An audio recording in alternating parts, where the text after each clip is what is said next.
Alors nous commençons cette dernière séance. La première leçon s'ouvrait sur un des problémata d'Aristote.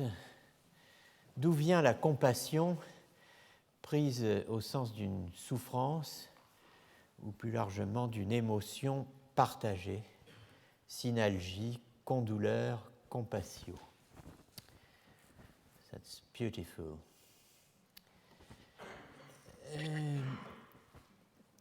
Alors je ne comprends pas ce qui se passe là, mais j'ai décidément des... Alors ce sont des sortes de calligrammes. Vous devriez lire le texte grec, il n'y est pas. Vous voyez le français, l'anglais, enfin c'est les cantos pisans. En tout cas, une allusion au faire. Enfin, la question, pourquoi, si nous avons vu quelqu'un à qui l'on coupe une partie du corps, ou que l'on brûle ou torture, ou qui subit un autre traitement pénible, partageons-nous sa douleur en esprit? Outre l'allusion au fer qui tranche et mutile, pensez à Maxime le Confesseur, main droite et langue coupée, au feu qui brûle et consume, à la roue, bref, aux trois grandes formes de supplice, de souffrance que l'on subit, il fallait noter le petit mot idomène, que nous aurions bien du mal à voir à présent, mais référant le compatir, le sunalgeo, au voir, idéo ou eidon. La compassion commence à la vue de la passion. On dira au spectacle de la douleur. Pas de compassion sans spectacle, pas de spectacle sans compassion, pas d'identification au souffrant sans vision, pas de compassion sans image. Le réquisite est le même pour la pensée et la passion. Pas de pensée sans image, dit Aristote. Mais on est allé plus loin, jusqu'au point où nous conduit la stigmatisation de François d'Assise, explicitement vécue comme mise en image, réplique, reproduction, copie conforme. Soulignant que la doctrine de la divinisation de François est vite communément acceptée dans l'ordre franciscain, André Vaucher note qu'elle est développée dans le sens le plus littéral par Barthélemy de Pise dans son De conformitate vitae beati Francisci ad vitam Domini Iesu, approuvé par le chapitre général de 1390. Le plan et la composition de l'ouvrage visant à démontrer par des comparaisons terme à terme que la vie de saint François fut bien une reproduction de celle du Christ. Conformitas est le mot décisif.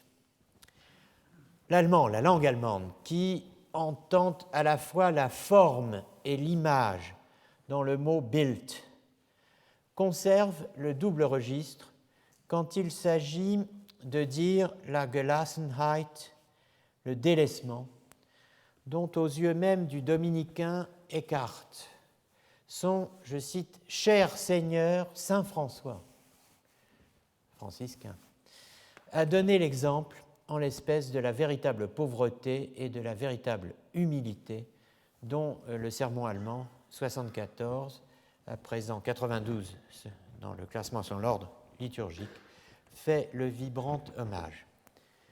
Suso écrit « Ein gelassener Mensch muss entbildet werden von der Kreatur, gebildet werden mit Christo und überbildet in der Gottheit. » Jeanne Ancelet Eustache traduit « Un homme qui sait renoncer, gelassener Mensch, doit être détaché des formes créées, formé avec le Christ et transformé dans la déité. » Alois Haas et son traducteur français, c'est-à-dire Wolfgang Wackernagel, qui traduit donc un article allemand en français et le traduit de la manière suivante, donne « Un homme détaché ne doit plus avoir d'image de la créature, il doit être imagé, formé avec le Christ, et surimagé c'est-à-dire formé de manière éminente dans la déité.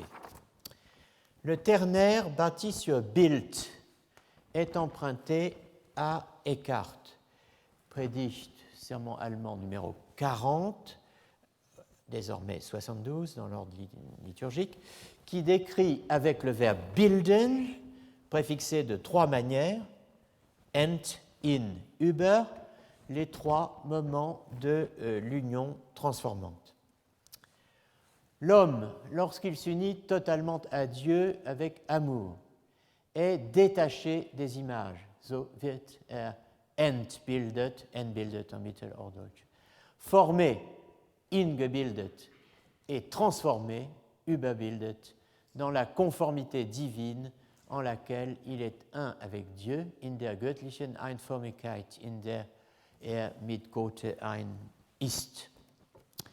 Suso donc ajoute avec le Christ à ce que dit Eckhart avec cette notion d'Inbilden. Il ne fait qu'expliciter, en ajoutant avec le Christ, la pensée Descartes. Mais cette conformation, cet être imagé, formé avec le Christ, marque un changement de paradigme. Un changement de paradigme s'opère véritablement, Descartes à Suso, dans la mystique rhénane, autour de cette notion de conformation. De fait, le passage de la mystique de l'essence à la mystique de la souffrance, qui a lieu entre les deux auteurs, Eckhart le maître, Suso le disciple, est d'abord un changement dans la compréhension de la notion de conformation. Chez Eckhart, le dépassement des images et le détachement, entendu comme connaissance inconnaissante, pauvreté en esprit, sont la voie royale de la Gelassenheit, du délaissement. Chez Suso, c'est la souffrance prise comme signe et moyen exclusif d'une totale abnégation de la volonté propre qui constitue la voie royale du délaissement. Quand Eckhart parle de se conformer au Christ, il pense à sa divinité.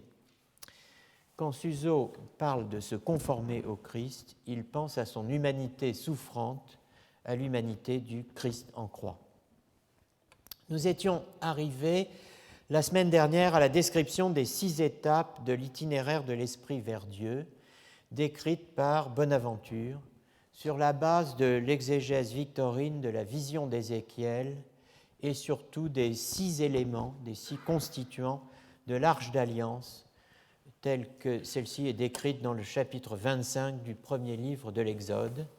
2 textes bibliques, Ézéchiel et l'Exode, riches en bruissements d'ailes, ici chérubinique, là séraphique.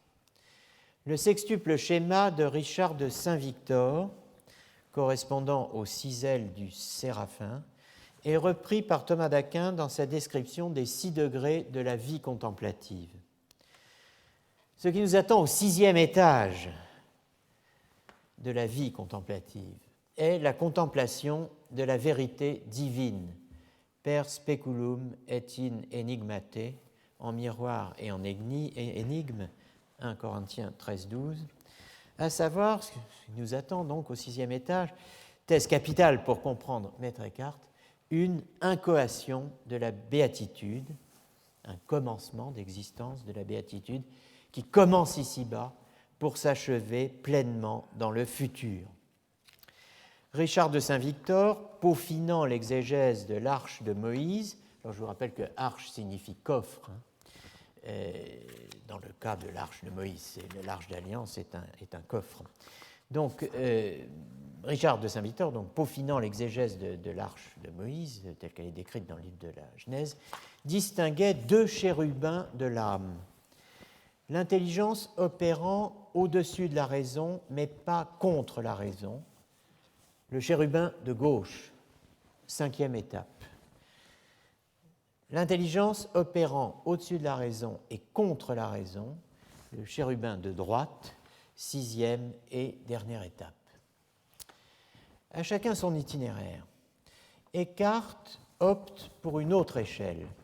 au moment d'escalader les 6 degrés. Dans le sermon de l'homme noble, il choisit de suivre la seconde épître aux Corinthiens de Paul et le De Vera Religione d'Augustin. Les 6 degrés sont désormais les 6 degrés, ce qu'il appelle les 6 degrés de l'homme intérieur, les 6 degrés de l'homme nouveau, donc de l'homme noble, celui de Luc 19, 12, analysé à partir de la célèbre distinction de 2 Corinthiens 4, 16 entre homme intérieur et homme extérieur. L'autre homme qui est en nous, c'est l'homme intérieur. Celui-là, l'Écriture l'appelle un homme nouveau, un homme céleste, un homme jeune, un ami et un homme noble. Et c'est de celui-là que parle notre Seigneur, disant que, et voilà le texte de Luc 19, 12, sur lequel le sermon est construit, un homme noble s'en fut en un pays étranger pour s'y gagner un royaume et s'en revint chez lui. Eckhart suit fidèlement le De Vera Religione d'Augustin. C'est arrivé au 6e étage qu'il y a un changement. En fait, chez Augustin, il y a 7 étapes, 7 modes, dont l'un, le 7e, se situe après la mort. Eckhart, lui, fusionne les deux, le 6e et le 7e, en un mode unique, valable ici-bas dès cette vie. J'ai indiqué ici, en espèce de A6, A7, le 6e et le 7e mode de la vie de l'homme intérieur, hein, selon Augustin, et sous la rubrique E6, le 6e degré écartien constitué de la fusion de A6 et A7.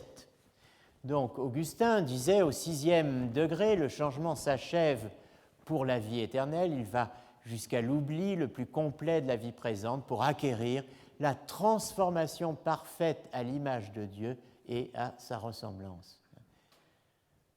Pour acquérir.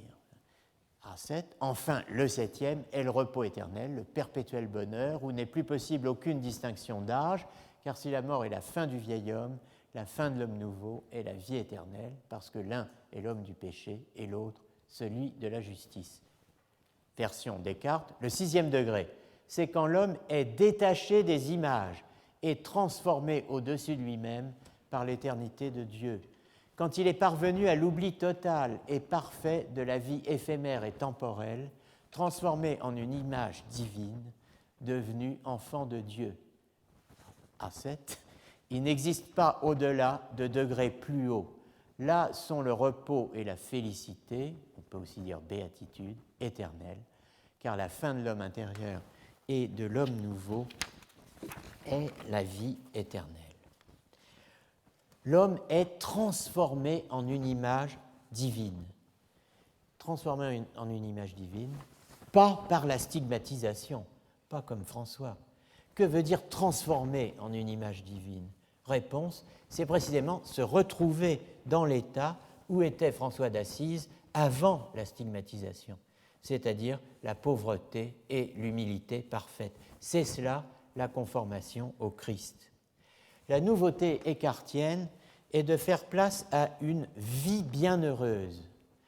Ce sera le titre, bien des siècles plus tard, d'un célèbre texte de Johann Gottlieb Fichte, Anweisung zum seligen Leben, initiation à la vie bienheureuse. La vie contemplative devient vie bienheureuse. Ce déplacement a une portée philosophique considérable. Elle était esquissée par Thomas d'Aquin qui, à la description de la béatitude future dans l'au-delà, autrement dit la vision bienheureuse, juxtaposait celle de la félicité mentale selon Aristote, pour donner une idée de ce qui nous attendait là-haut. Mais vita beata, vie heureuse, c'est d'abord le titre d'une des premières œuvres d'Augustin. La vie heureuse, rédigée en 386, au moment où Augustin, à la fois, suit les prédications d'Ambroise à Milan, lit en juin les livres des platoniciens et s'apprête, sans le savoir, à vivre en août l'épisode dit du Jardin de Milan, où il entendra la voix d'un enfant, garçon ou fille, je ne sais, chanter la ritournelle « Tolle lege », prends, lis, qui décide de sa conversion. Vie bienheureuse, cela veut dire félicité à la Aristote et vie heureuse à la Augustin. Aristote et Augustin fusionnés. La vie bienheureuse, le sixième degré écartien, est une réévaluation de la théologie de la gloire.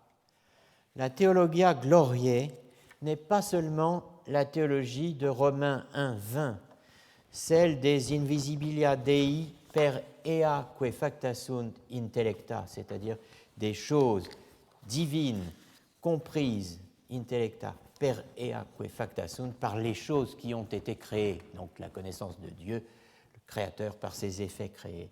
Cette théologie à laquelle Luther, suivi par le jeune Heidegger, oppose la théologie de la croix. La théologie de la gloire, telle que la comprend Eckhart, c'est aussi la vision de Dieu ici-bas, dans la lumière de gloire. Autrement dit, ce qu'on appelle théologie mystique. En fait, c'est la théologie dionysienne menée à son terme. Albert le Grand, père de la mystique rhénane, de l'école dominicaine allemande, soutenait que l'on pouvait enseigner toute la théologie avec Denis comme texte de base. Comme les scolastiques, les maîtres de l'université le faisaient, eux, de leur côté, en s'appuyant sur les sentences de Pierre Lombard. C'est cela qu'Albert le Grand a lancé comme type d'étude, méthode d'enseignement, dans le Studium Generale, le couvent d'études générales dominicain qu'il a fondé à Cologne, où, rappelons-le, en Allemagne, à l'époque, c'est-à-dire au XIIIe siècle, pas plus qu'au temps des Descartes, d'ailleurs au XIVe, il n'y avait d'université. Eckhart se rattache à cette théologie dionysienne qui culmine dans la déification, théosis, ce qui veut dire aussi dans le raptus, ravissement, le ravissement de Paul au troisième ciel, une brève vision de Dieu dans la lumière de gloire. Théosis, déification, raptus, vie bienheureuse, il faut penser ces trois ensemble et changer de rapport au temps pour comprendre ce qui se passe avec Eckhart. Il y a, de ce point de vue, une belle exégèse de 2 Corinthiens 12:2. Je sais un homme en Christ qui fut ravi jusqu'au troisième ciel. C'est la phrase de Paul parlant de son propre ravissement après coup. Je sais un homme en Christ qui fut ravi jusqu'au troisième ciel. Donc, il y a une belle exégèse de ce passage dans le sermon latin 22 de Maître Eckhart sur Luc 16, 1, 9. Ce sermon est un véritable traité d'anthropologie chrétienne. Il pose d'emblée, au paragraphe 206, alors évidemment les paragraphes sont donnés par les éditeurs modernes, n'est-ce pas, la différence entre homme intérieur et homme extérieur. Puis, au paragraphe 208, il expose Colossiens 3:10, « Revêtez l'homme nouveau ». Cette injonction, « Revêtez l'homme nouveau », ponctue les paroles de Paul sur la mortification et sur le détachement par rapport aux passions que nous avions évoqué le 25 janvier. Vous vous rappelez, c'était ce passage « Mortifiez donc vos membres qui sont sur la terre, la fornication, la souillure, les affections déréglées, passiones, la mauvaise convoitise et l'avarice qui est une idolâtrie. » Donc cette injonction, revêtez l'homme nouveau, ponctue les paroles de Paul sur la mortification et sur le détachement par rapport aux passions. Il faut, c'est le mot d'ordre, se dépouiller du vieil homme et revêtir l'homme nouveau. Je sais un homme en Christ qui fut ravi jusqu'au 3e ciel. Que signifie en Christ? Que signifie être ravi? Voilà le propos de Maître Eckhart. En Christ signifie conformer au Christ, configurer au Christ unique. Donc ces deux termes sont fondamentaux, hein. Conformer, configurer, pour être fils adoptif, criant Abba, Père, ce qui est une reprise de Romains 8,15, opposant l'adoption à la servitude. Je vous rappelle Romains 8,15, vous n'avez point reçu un esprit de servitude pour être encore dans la crainte, mais vous avez reçu un esprit d'adoption par lequel nous crions Abba, Père. Être fils, donc, adoptif, plutôt que serviteur. Au paragraphe 215, s'appuyant sur 1 Jean 2,6, Eckhart explique quels sont les vrais signes du Fils. À quoi reconnaît-on le Fils par distinction d'avec le serviteur? Eh bien voilà les vrais signes du Fils. Rien d'extraordinaire là, rien de mystique. Un beau comportement. Un comportement pacifique, principalement l'amour des ennemis. Une multiplication continue des bonnes œuvres, le débordement d'une bonne et fructueuse renommée, la contemplation studieuse des choses divines, une constante persévérance dans l'obéissance en toutes choses.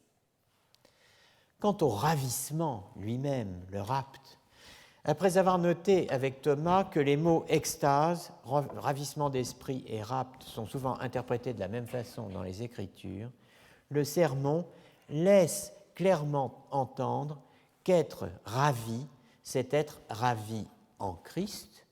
Le ravissement, c'est la vie chrétienne et non plus seulement le rapt au 3e ciel.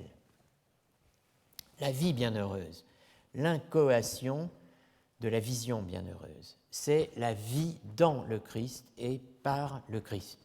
Je ne vis plus, c'est le Christ qui vit en moi, dit Paul en Galates 2,20, parlant du Christ crucifié.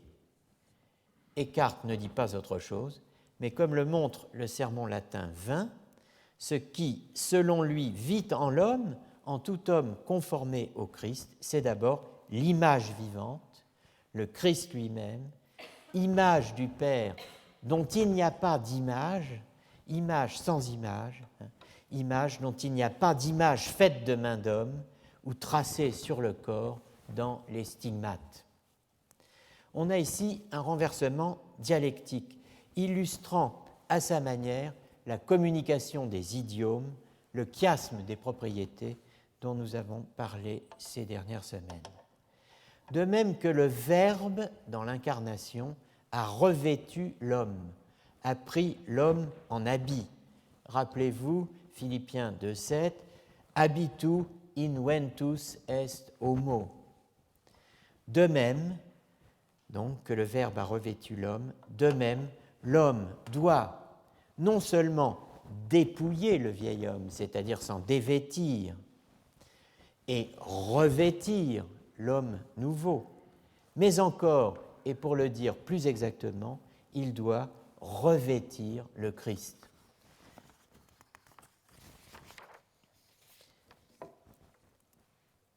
celui qui est vraiment un chrétien, qui reçoit son nom du Christ, considère tous les hommes de la même façon comme lui-même, parce que le Christ a assumé la nature humaine et non une personne. Personne n'est chrétien si ce n'est à travers l'être en Christ et à travers l'être du Christ. En effet, comment serait-il chrétien si ce n'est par l'être? Il peut certes être dit ou appelé chrétien, mais il ne peut être chrétien sans l'être. Donc, revêtez-vous du Seigneur Jésus-Christ, Romains 13, 14, c'est cela qu'on appelle vivre selon la vertu. Il y a donc bien deux modes de conformation au Christ. Par l'apatheia, l'absence de passion, chez Maître Eckhart, par le pathos, par la souffrance, chez Suso. Ce qu'ils ont en commun, dans les deux cas, c'est l'obéissance, la subordination de la volonté humaine à la volonté divine, comme dans le Christ, vu par Maxime le Confesseur. Ce qui compte, c'est l'obéissance. Le Christ a obéi jusqu'à la mort. Ce qui compte, c'est la subordination de la volonté humaine à la volonté divine. C'est là que les deux modes, apatheia et pathos, se rejoignent, dans l'abnégation de la volonté propre, dans le deuxième temps de la prière d'agonie. L'originalité des Descartes est de tracer un chemin entre théologie de la gloire et théologie de la croix. Un chemin qui conduit aux deux, un chemin qui vient des deux, un chemin qui participe des deux et qui articule les deux, un chemin qui articule le genre kénotique et le genre majestique, l'humiliation et l'élévation, la kénose et l'apothéose. En témoigne l'extraordinaire interprétation que Maître Eckhart donne du Tolle crucem de Matthieu 16, 24. Si quis vult post me venire abneget semet ipsum et tollat crucem suam et sequatur me. Voici cette interprétation. Lève ta croix, pose ta croix. J'ai intitulé ça L'Aufhebung eckartienne. Notre Seigneur dit « Qui veut venir à moi, il doit sortir de soi, se renoncer et doit aufheben, lever sa croix. » C'est-à-dire, aufheben, c'est-à-dire qu'il doit déposer et supprimer tout ce qui est croix et souffrance. Car il est sûr que qui se serait renoncé lui-même et serait entièrement sorti de soi, pour celui-là, il ne pourrait y avoir ni croix, ni souffrance, ni peine. Tout serait pour lui un délice, une joie, une adoration. Eckhart, vous le voyez, ne commente pas ce que tous ses contemporains commentent, à savoir, si quelqu'un veut venir derrière moi, qu'il se renonce lui-même, qu'il se charge de sa croix et qu'il me suive. Il ne lit pas, comme le lira l'auteur, will mir jemand nachfolgen, der verleugne sich selbst und nehme sein Kreuz auf sich und folge mir. Il ne rend pas le précepte évangélique Tolle crucem par l'allemand aufnehmen, prendre, mais par le Mittelhochdeutsch, moyen haut allemand, aufheben, qui signifie à la fois prendre et déposer. Aufhebung, en allemand moderne. Hegel. Par aufheben, nous entendons, dit Hegel, nous, c'est-à-dire moi, d'abord la même chose que par hinwegräumen, faire place nette, abroger, negieren, nier, et nous disons en conséquence, par exemple, qu'une loi, nous, Allemands, si nous parlons allemand, nous disons que aufheben, n'est-ce pas, appliqué à une loi, nous disons qu'une loi, une disposition, etc., sont aufgehoben, abrogées. Mais, en outre, aufheben signifie aussi la même chose que aufbewahren, conserver. Et nous disons en ce sens que quelque chose est bien wohl aufgehoben, bien conservé. Cette ambiguïté dans l'usage de la langue, suivant laquelle le même mot a une signification négative et une signification positive, on ne peut la regarder comme accidentelle et l'on ne peut absolument pas faire à la langue le reproche de prêter à confusion, mais on a à reconnaître ici l'esprit spéculatif de notre langue allemande, qui va au-delà du simple ou bien propre à l'entendement. L'allemand est la langue de la raison, n'est-ce pas, qui précisément voit le et là où l'entendement limité, borné, ne voit que le ou. Donc, la charge sémantique du mot allemand aufheben, que nous lisons en grand chez Hegel, repris par Marx par la suite, etc., nous la trouvons déjà chez Maître Eckhart. Aufheben signifie lever, soulever, prendre sur ses épaules, assumer, mais aussi enlever, déposer, ôter, supprimer. Eckhart, dit un de ses commentateurs, M. Knebel, dans un article intitulé « La réception de la mystique rhénane dans l'idéalisme allemand », Eckhart joue de ce double sens, ainsi que l'indique le contexte. La métaphore « aufheben » qu'utilise Eckhart pour rendre l'expression « prendre sa croix » permet à ce dernier de passer bien au-delà du sens obvi du verset évangélique. L'auteur fait porter à ce terme une charge de dépassement qui ne manque pas d'évoquer l'usage que Hegel fera du même terme, aufheben, au centre de sa dialectique. Eh bien, je souscris entièrement à cette analyse. Prendre ou déposer, prendre et déposer, en un mot, dépasser. Dépasser, c'est-à-dire supprimer et conserver à la fois. Pour un lecteur d'Augustin, le tolle n'a rien d'équivoque ni de métaphorique. Certes, ce pourrait être le tolle du tolle lege du récit de la conversion. Attrape et lis, attrape et lis. Ce livre, j'y reviendrai. Mais je n'en crois rien. Le sens est retire, ôte, enlève. C'est celui, maintes fois repris par Eckhart, du passage de la Trinité d'Augustin consacré à la vision de Dieu comme bien pur. Je vous rappelle ces deux lignes. Bonum hoc et bonum illud. Bon ceci et bon cela. On dit bonhomme, bon vin. Tolle hoc et illud. Retire le ceci, retire le cela.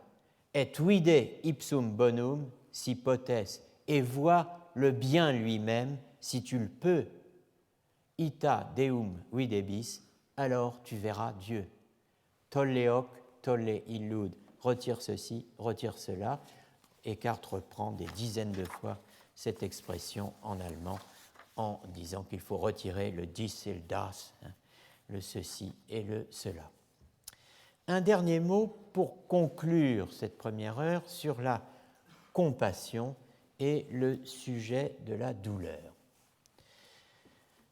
C'est la dernière séance, donc nous allons quitter cette question du sujet de la douleur. C'est un thème que je quitte à regret, car c'est le plus riche et le plus problématique philosophiquement. C'est un véritable carrefour, c'est un échangeur conceptuel. Nous y reviendrons peut-être dans l'avenir, mais par quelle voie ? Les questions, donc les voies, sont nombreuses, chacune pouvant servir d'entrée dans un dispositif dont la complexité m'effraie un peu. J'en vois au moins 4 dans les dossiers que nous avons ouverts, dans les dossiers que nous avons entr'ouverts, et même dans les dossiers que nous avons seulement entrevus. Première question, peut-on dire la douleur? Deuxième question, peut-on partager la douleur? Troisième question, quel est le sujet de la douleur? Quatrième question, quelle fonction a la compassion dans la vie psychique? Les deux premières questions semblent liées. Peut-on dire la douleur? Peut-on partager la douleur? Dans The Body in Pain, Helen Scarry, une chercheuse américaine, met en relation l'impossibilité de partager la douleur avec la résistance de la douleur au langage. Autrement dit, l'impossibilité d'exprimer par des mots la douleur. On pense à Virginia Woolf, l'anglais, dit-elle, qui peut exprimer les pensées d'Hamlet ou la tragédie du roi Lear, n'a pas de mots pour qualifier un frisson ou un mal de tête. Je cite, « Lorsqu'elle tombe amoureuse, n'importe quelle écolière peut faire appel à Shakespeare ou à Keats pour s'exprimer. Mais qu'une personne souffrante tente de décrire un mal de tête à son médecin, et le langage aussitôt lui fait défaut. And language at once runs dry. Je pense se tarit, n'est-ce pas? Runs dry. N'ayant rien à sa disposition, cette personne souffrante, n'est-ce pas? La voilà obligée, dit Virginia, d'inventer elle-même des mots. Et sa douleur dans une main et un morceau de son pur dans l'autre, elle espère faire naître de leur entrechoquement un vocable entièrement neuf. Ah, il y a bien des mots pour dire la douleur. Arnulphe d'Aumont, l'auteur d'un des articles consacrés à la douleur dans l'encyclopédie d'Alembert et Diderot, en propose 4 quand il distingue la douleur tensive, la douleur gravative, la douleur pulsative et la douleur pongitive. Quand il précise, sans hésiter, que toute autre douleur n'est qu'une complication de ces différentes espèces, et conclut sans trembler que l'histoire des douleurs n'en a pas fait connaître d'autres jusqu'à présent. C'est probable. Mais le problème de l'expression reste entier. Ça vous chatouille, ça vous gratouille, bon, c'est dire ça, on arrive à le placer. Mais tensive, gravative, pulsative et pongitive, je vous propose d'essayer ça avec votre pharmacien de garde. J'éprouve une douleur pongitive, bon, on verra ce qui se passera. Sans parler du partage de la douleur, on voit mal comment le recours à ces expressions pourrait nous permettre de partager nos douleurs. Je pense qu'il vaut mieux aborder la question du partage de la douleur sous l'angle de la compassion, je veux dire sous l'angle du spectacle. Je disais tout à l'heure, pas de compassion sans spectacle, pas de spectacle sans compassion. Il est temps de rappeler ce que tout le monde sait, mais oublie peut-être, à savoir que le premier sens de pathos, en tout cas chez Aristote, est l'événement pathétique dans une tragédie. L'exposition sur scène d'agonie et de douleur violente, littéralement, je cite Aristote, d'actions qui font périr ou souffrir. Événement qui, dans la tragédie, suit la péripétie et la reconnaissance. Dans ce spectacle du corps souffrant, propre, selon Aristote, à susciter crainte et pitié. Dans ce spectacle du corps souffrant, pour autant qu'on puisse en juger par ce qui nous est parvenu des tragédies grecques, celui qui souffre crie sa souffrance, il onomatopéise, il gesticule, il est ramené à l'état de bête sauvage, agrios. Comme le dit le Philoctète de Sophocle, je suis ensauvagé, transformé en sauvage par la douleur. Je suis dévoré par la douleur. Je suis mort. Avec le christianisme, le spectacle de la souffrance change de nature. D'abord, avec les martyrs, on passe du je au nous. Et l'effet de la douleur va à l'opposé de l'ensauvagement. La douleur socialise. Pour Judith Perkins, dans The Suffering Self, Pain and Narrative Representation in the Early Christian Era, pour donc Judith Perkins, le triomphe du christianisme dans le monde romain est lié à la construction d'un nous, d'une communauté de souffrants. Ceux qui descendent dans l'arène, qui sont livrés aux bêtes, etc. Au-delà des martyrs, à l'opposé pour ainsi dire, il y a l'interdiction de la gladiature. Il serait intéressant de savoir quel rôle joue la compassion dans cet événement. L'interdiction, la suppression des spectacles de gladiateurs. Il faudrait tenir ensemble théâtre, jeu du cirque et supplice public. Théâtre, jeu du cirque, supplice public. 3 spectacles douloureux. Le traité de Beccaria sur les délits et les peines, qui en 1764 porte les premiers coups au supplice barbare, supplice public barbare. Ce traité de Beccaria part du présupposé que l'agonie du corps ne fait pas seulement souffrir le supplicié, le condamné, mais aussi quiconque contemple l'application du châtiment. C'est ce qu'on pourrait appeler le principe de sympathie. Et c'est le vrai sens, évidemment, de la question « puis-je souffrir dans un autre corps que le mien ?» Mais on sait les limites des thèses et des propositions de Beccaria.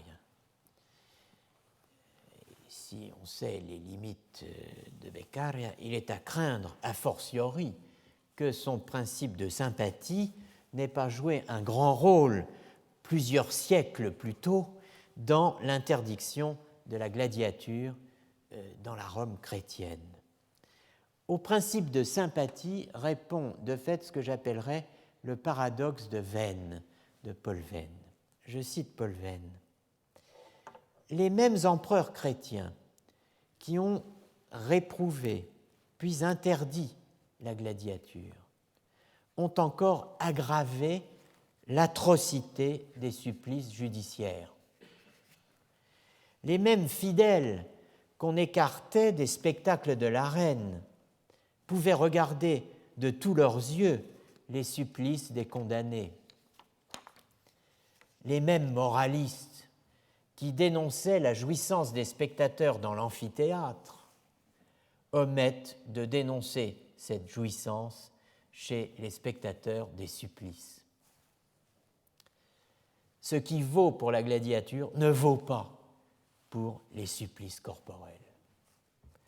Quant aux supplices eux-mêmes, si le IVe siècle voit disparaître la crucifixion et l'ad bestias, le fait de jeter les gens aux bêtes sauvages, eh bien, ce IVe siècle érige le bûcher en peine suprême et en allume à tout va.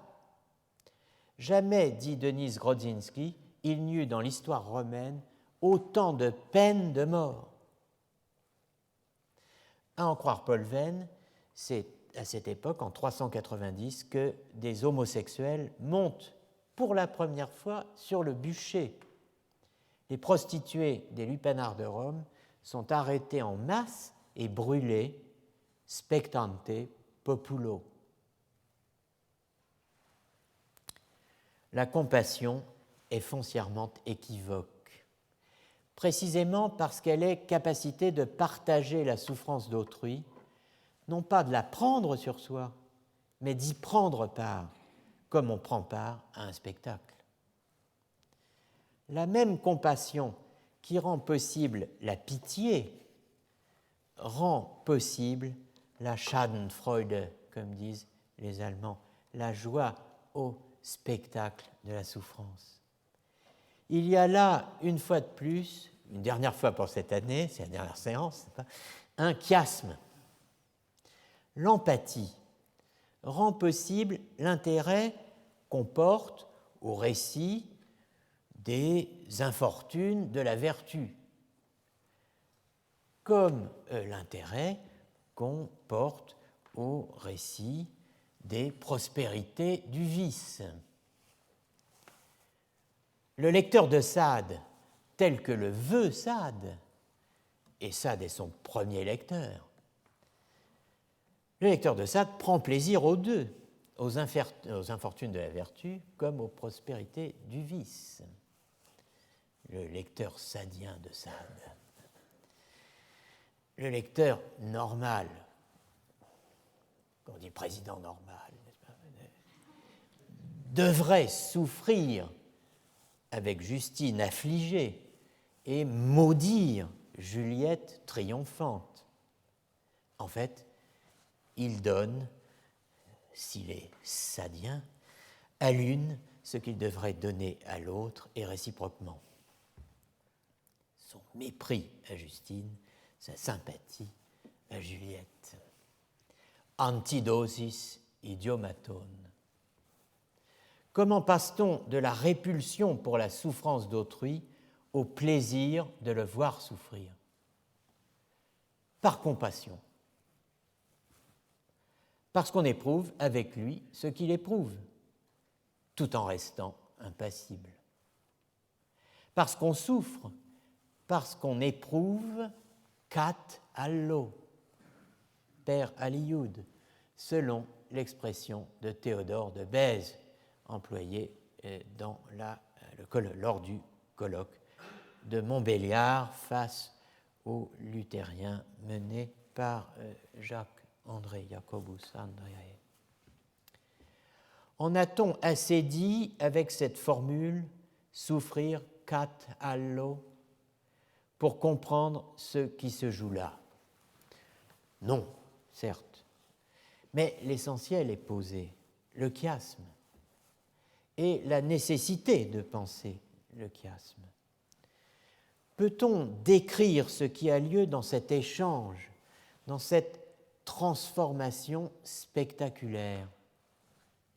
Oui, à condition d'avoir du génie.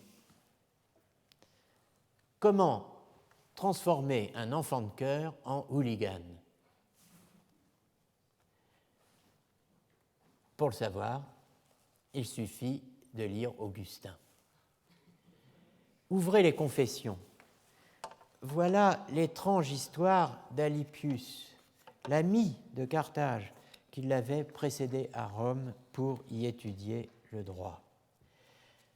Alypius avait autant d'aversion que d'horreur pour les combats de gladiateurs. Mais voilà qu'un jour, quelques condisciples de ses amis, au sortir de table, le rencontrent et, malgré l'obstination de ses refus et de sa résistance, l'entraînent à l'amphithéâtre avec une violence amicale, dit Augustin, au moment de ces cruels, de ces funestes jeux du cirque, du ludus. Il s'écriait à Lippius, « Mon corps, vous pouvez l'entraîner, l'installer là-bas, mais vous figurez-vous que vous obligerez mon esprit et mes yeux à se fixer sur ces spectacles?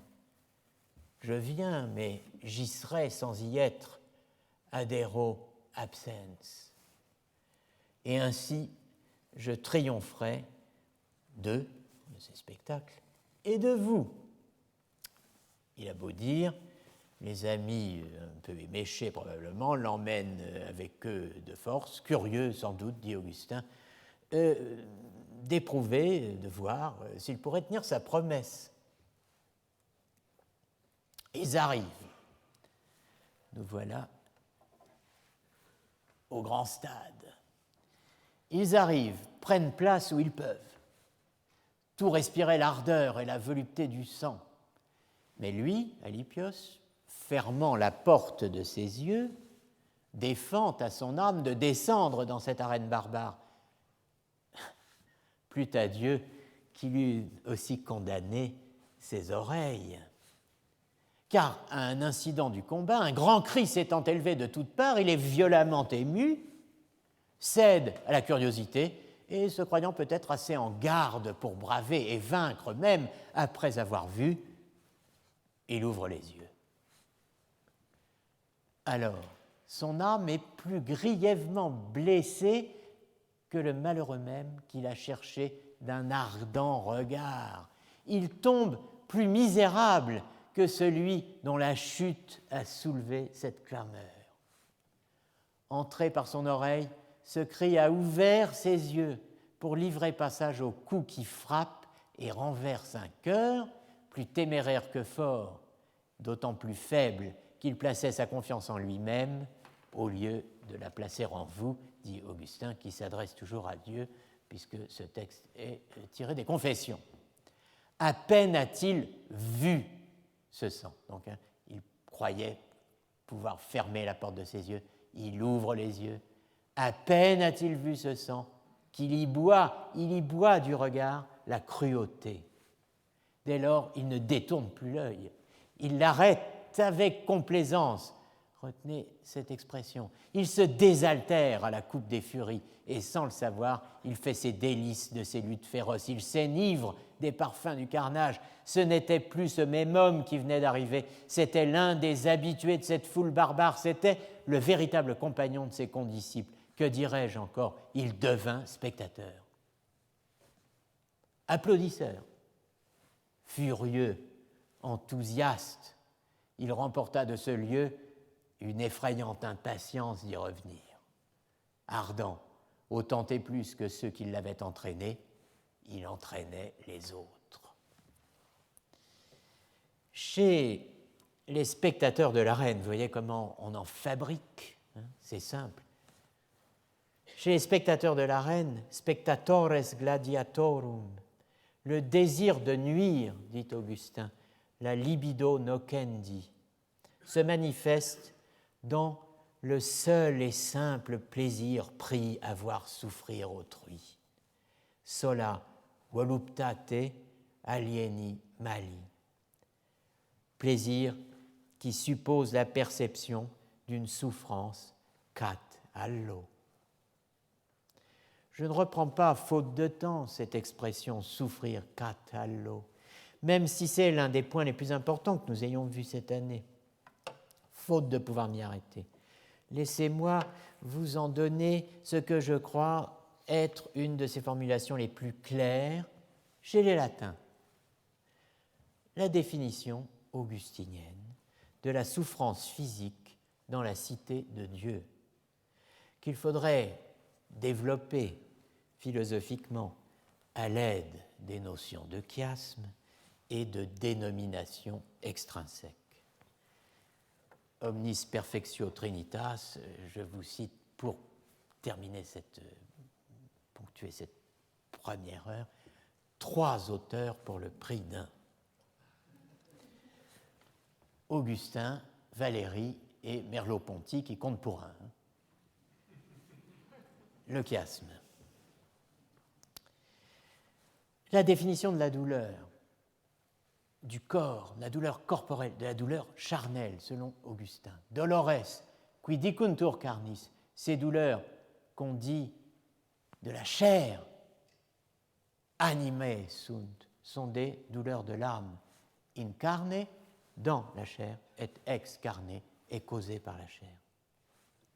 Dolor carnis, cette douleur du corps, cette douleur corporelle, cette douleur, je préfère dire de la chair personnellement, n'est autre chose, alors on traduit en général, qu'un chagrin de l'âme, une offense de l'âme, ex carne, évidemment, à cause de la chair, et quedam habeius passionné dissensio, et c'est donc cette douleur de la chair, du corps, c'est donc un chagrin de l'âme, à cause du corps, de la chair, et de la répulsion, dissensio, du dissentiment, du refus, du dissentiment est meilleur, de la dissension, qu'elle oppose à ce qui se fait, à ce qui se produit, à ce qui pâtit dans le corps, dans la chair. Le chiasme, donc, est là. La douleur du corps, c'est la douleur de l'âme, dans le corps, du fait du corps. Le chiasme de la compassion s'inscrit dans la série des chiasmes que j'ai introduits dans l'archéologie du sujet. Le chiasme de l'agency ou de l'agence décrit avec la formule sujet égale agency égale je dans naissance du sujet. Le chiasme de la dénomination que j'ai essayé d'analyser dans la quête de l'identité, et enfin le chiasme du sujet et de l'objet traité dans l'ensemble de mes volumes et dans les cours qui ont pu être donnés jusqu'ici dans cet amphithéâtre. Je pense que cette série de chiasmes est articulable, qu'elle constitue un dispositif qui mérite d'être étudié pour lui-même. Tout chiasme est étrange. Le mot est de Lucien Fèvre, critiquant un cours de Léon Brunswick. Mais c'est d'abord un mot de Paul Valéry, décrivant les étranges rapports que font naître les regards qui se rencontrent, ou mieux, qui s'échangent. L'échange des regards. Cet échange, dit Valéry, le mot est bon, réalise dans un temps très petit une transposition, une métathèse, un chiasma de deux destinées, de deux points de vue. Il se fait par là une sorte de réciproque limitation simultanée. Tu prends mon image, mon apparence, je prends la tienne. Tu n'es pas moi puisque tu me vois et que je ne me vois pas. Ce qui me manque, c'est ce moi que tu vois. Et à toi, ce qui manque, c'est toi que je vois. In cauda venenum, cette espèce d'analyse peut s'appliquer de soi à soi-même. Alors c'est vos devoirs de vacances, n'est-ce pas? Jusqu'à février prochain, c'est terrifiant, quoi. Bon.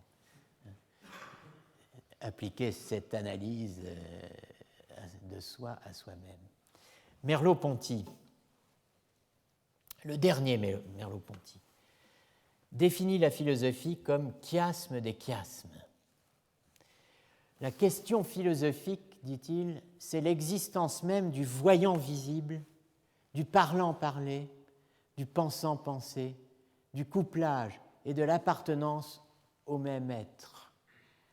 La question, écrit-il, c'est le chiasme, et la réponse, c'est la question retournée, c'est encore le chiasme. Je ne prétends pas aller aussi loin. Je m'arrête, en tout cas ici, avant de présenter dans la seconde heure quelques remarques de synthèse.